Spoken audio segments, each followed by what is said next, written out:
Bonjour les élèves de 4e, j'espère que vous allez tous bien, vraiment j'espère que vous allez bien et que les journées ne sont pas trop longues, que vous ne vous ennuyez pas. J'espère vraiment que vous avez une bonne hygiène de vie, que vous ne dormez pas au-delà des heures raisonnables le matin, que vous ne passez pas trop de temps sur les jeux vidéo ou internet ou voilà des choses comme ça. Alors, moi je fais cette petite vidéo pour introduire ce que je voudrais faire avec vous dans les prochaines semaines et puis aussi pour vous donner quelques nouvelles. Donc vous savez que dans ce local-ci, il n'y a pas si longtemps, vous étiez en train de présenter des exposés et puis on était interrompu en plein milieu des exposés. Vous savez déjà que tous les travaux de groupe sont suspendus. Donc on ne pourra pas continuer les exposés une fois qu'on revient à l'école. Je vais devoir trouver une solution alternative.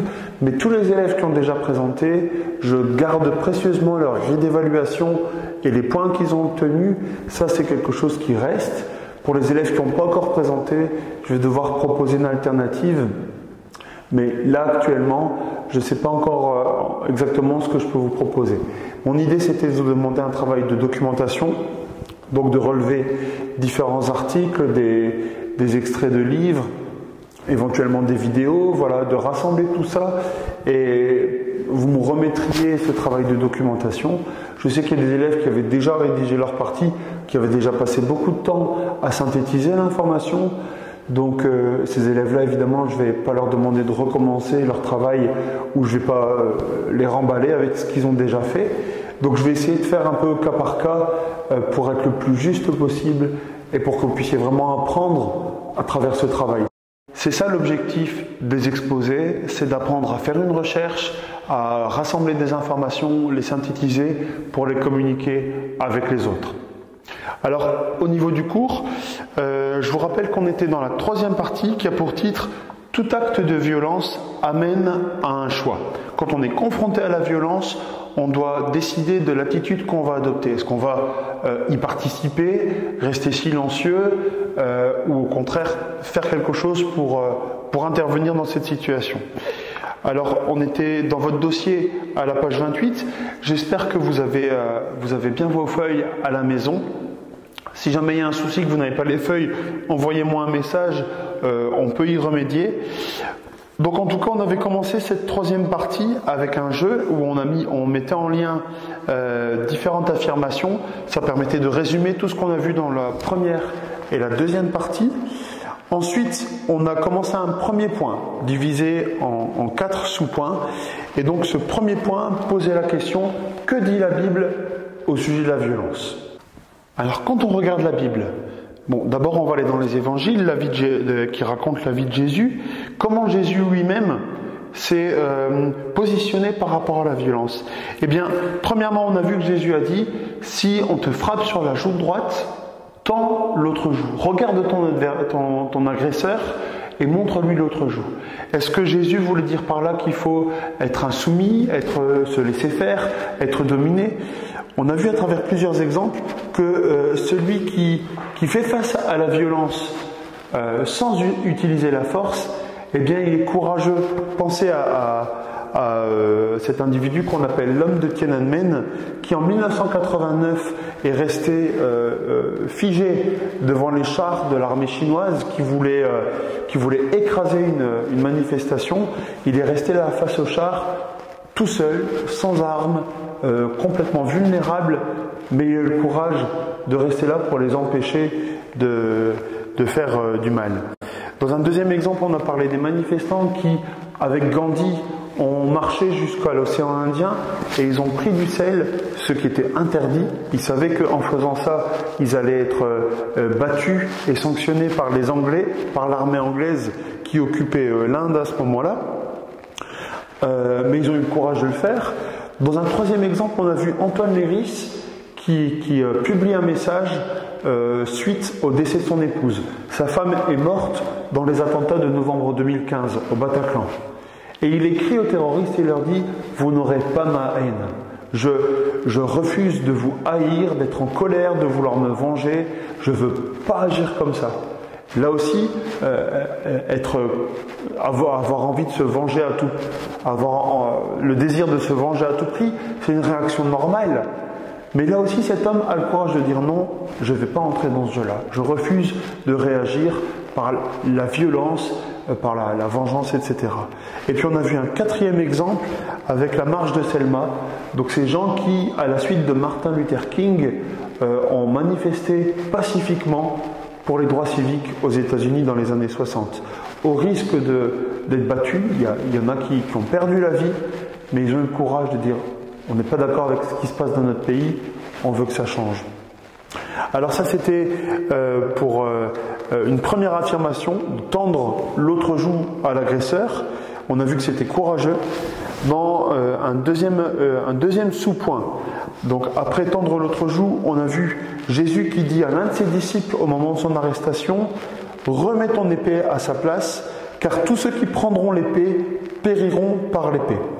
Et à ce moment-là, on a regardé, souvenez-vous, la série The Bible, la Bible, avec quelques épisodes qui montrent l'arrestation de Jésus, son procès, sa condamnation, sa flagellation, les coups qu'il a reçus, jusque finalement quand il a été crucifié sur une croix. La mise à mort qui était courante à ce moment-là chez les Romains. Alors on a vu que Jésus, il a fait ce qu'il avait enseigné. Il s'est laissé faire, mais il n'a pas renié son message. Il n'a pas dit je me suis trompé, laissez-moi partir, je m'excuse. Non, il est resté, il a fait face à ses agresseurs courageusement, mais il n'a pas eu recours à la violence. Alors, dans un troisième sous-point, toujours pour cette première partie, que dit la Bible au sujet de la violence? On a vu l'histoire de Caïn et Abel. Et donc là, on n'est plus dans les évangiles. Là, on est remonté au tout début de la Bible, dans le livre de la Genèse. Et on nous raconte l'histoire de ces deux frères, Caïn, qui est jaloux vis-à-vis d'Abel, au point de, finalement, l'assassiner. Et on s'est posé la question, comment Dieu a-t-il réagi par rapport à cette situation? Est-ce qu'il était pour la violence? Est-ce qu'il était indifférent? Est-ce qu'il a essayé de faire quelque chose? Et on a vu ensemble que Dieu parle avec Caïn, qui demande à Caïn, qu'est-ce qui se passe? Qu'est-ce que tu ressens?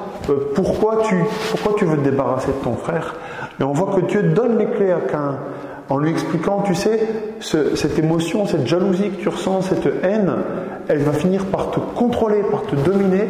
Tu seras plus libre d'agir comme tu le veux, et tu risques de faire des choses qui auront des conséquences terribles. Et puis ensuite, Dieu se retire et il respecte le libre arbitre de Caïn. C'est Caïn qui va décider. C'est pas Dieu qui le supprime, qui lobotomise Caïn, qui enlève la jalousie de ses pensées. Non, il le met face à ses responsabilités et puis il le laisse faire un choix par lui-même. Et puis dernièrement, on est revenu dans les évangiles, au début des évangiles, dans un discours qui s'appelle les Béatitudes. Et dans ce discours, Jésus dit « Heureux les artisans de paix, car ils seront appelés fils de Dieu. » Voilà. Et donc, quand Jésus dit ça, il parle de gens qui sont des artisans, qui fabriquent, mais qui fabriquent quelque chose de particulier, c'est la paix. Les artisans de paix, c'est les gens qui vont s'impliquer personnellement pour fabriquer la paix autour d'eux. Alors, à travers ces 4 passages de la Bible, 3 dans les évangiles, 1 dans le livre de la Genèse, on a pu tirer plusieurs conclusions. Et ça, dans votre dossier, c'est à la page 33. 4 constatations, et puis on a développé quelques pensées par rapport à ça. Alors ensuite, à la page 34, vous avez un correctif pour quelques questions qu'on s'est posées dans les pages qui précèdent. Et puis, je vous ai donné un nouveau dossier, donc ça commence à la page 35, qui raconte l'expérience de Milgram. Alors Stanley Milgram, dans les années 60, il s'est posé la question, comment est-ce possible que des milliers de gens ordinaires aient participé au massacre de 6 millions de Juifs? Comment est-ce possible d'en arriver là? Et vous savez que je ne raconte pas toute l'expérience parce que vous l'avez à la page 35 et on l'a déjà vu tous ensemble en classe. Vous savez que la constatation de Milgram, c'est que quelqu'un d'ordinaire comme vous et moi, dans une certaine situation où une personne qui représente une autorité lui donne un ordre, eh bien il peut faire des choses terribles simplement par obéissance. La majorité des gens, en fait, agissent comme ça. Et c'est ce que Hannah Arendt a pu vérifier lors du procès de Adolf Eichmann. Alors, vous vous souvenez de ce film qu'on a regardé ensemble, on a regardé plusieurs extraits en classe. Hannah Arendt se rend compte que Adolf Eichmann, c'est un homme tout à fait banal. Eichmann, c'était un fonctionnaire, un employé de bureau, il n'avait pas d'armes sur lui, c'était pas un diable, un psychopathe, il n'était pas prédestiné à tuer des millions de gens. Pourtant, de son bureau, de là où il était, il a organisé tous les transports qui ont amené des millions de juifs de partout en Europe, dans les ghettos et dans les camps de la mort. Donc, là où il était, il a participé à ce crime complètement hallucinant, des millions de victimes, et complètement infâme aussi. Cet homme qui était complètement ordinaire, inoffensif, on pourrait même dire banal.